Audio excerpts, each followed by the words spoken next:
नमस्कार। आज हम कुछ बहुत ही महत्वपूर्ण धार्मिक और दार्शनिक परंपराओं की यात्रा पर निकल रहे हैं।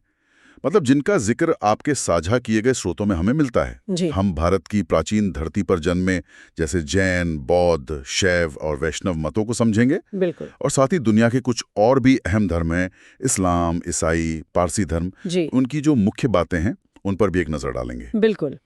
हमारे पास जो ये नोट्स और ऐतिहासिक विवरण हैं, हम कोशिश करेंगे कि उनका सार निकालकर इन अलग-अलग आस्थाओं के जो मूल विचार हैं या उनके संस्थापकों के जीवन की खास घटनाएं, जो उनके महत्वपूर्ण सिद्धांत हैं और समय के साथ उनमें जो बदलाव आए, हाँ, उनको समझें। उनको समझने की कोशिश करेंगे।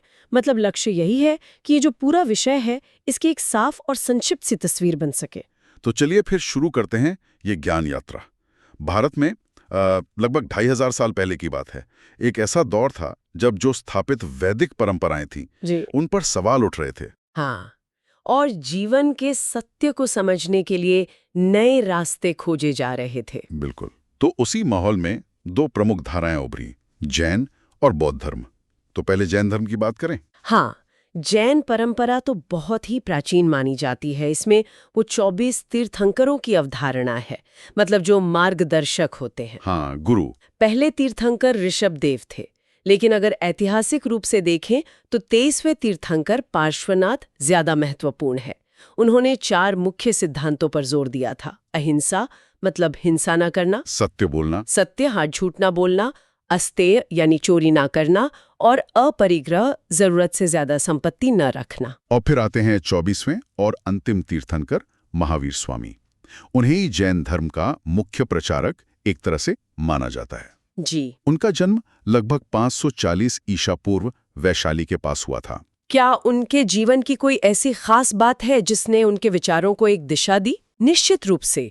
महावीर स्वामी भी वो एक राज परिवार से ही थे, लेकिन 30 साल की उम्र में उन्होंने सत्य की खोज में घर छोड़ दिया। अच्छा। और फिर 12 साल की कठोर तपस्या के बाद उन्हें कैवल्य यानी कि संपूर्ण ज्ञान प्राप्त हुआ। 12 साल? हाँ, इसके बाद ही वे जिन यानी इंद्रियों को जीतने वाले और निर्ग्रंथ सभी बंधनों से मुक्त कहलाए। और उन्होंने क्या किया कि जो पार्श्वनाथ के 4 व्रत थे, उनमें 5वां व्रत जोड़ा, ब्रह्मचर्य यानी संयम। अच्छा, तो ये हुए 5 महाव्रत: अहिंसा, सत्य, अस्तेय, अपरिग्रह और ब्रह्मचर्य। ठीक है। और जैन धर्म के जो मूल सिद्धांत हैं वो क्या हैं? देखिए, जैन दर्शन का जो केंद्र है वो त्रिरत्न है।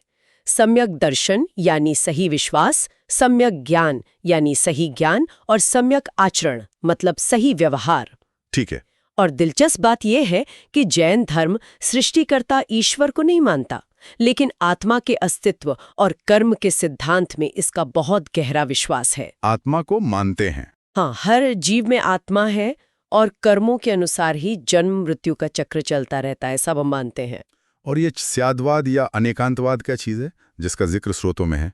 सुनने में थोड़ा जटिल लगता है। हाँ, ये जैन दर्शन का एक बहुत ही अनूठा पहलू है। इसका मूल विचार ये है कि सत्य जो है वो बड़ा जटिल है और इसके कई पहलू होते हैं। किसी भी चीज के बारे में हमारा जो ज्ञान है वो सीमित है, सापेक्ष है।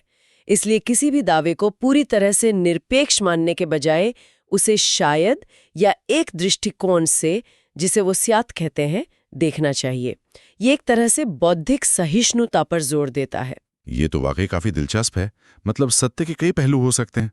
अच्छा, क्या जैन धर्म हमेशा एक जैसा ही रहा या इसमें भी कुछ बदलाव आए? नहीं, समय के साथ इसमें भी बदलाव आए। लगभग 300 ईसा पूर्व मगध में एक बहुत भयंकर अकाल पड़ा था। अच्छा। उसके बाद अनुयायियों में कुछ मतभेद पैदा हो गए। एक समूह था जो भद्रबाहु के नेतृत्व में दक्षिण चला गया था। जब वो वापस लौटे तो उन्होंने पाया कि मगध में जो रुके थे स्थूलभद्र के अनुयायी, उन्होंने कुछ नियम बदल लिए हैं, जैसे श्वेत वस्त्र पहनना शुरू कर दिया। तो यहीं से 2 मुख्य शाखाएं बनी। एक दिगंबर, जो मानते थे कि मोक्ष के लिए वस्त्र त्याग जरूरी है, और दूसरे श्वेतांबर, जो श्वेत वस्त्र पहनते थे। समझ गया। तो ये विभाजन हुआ।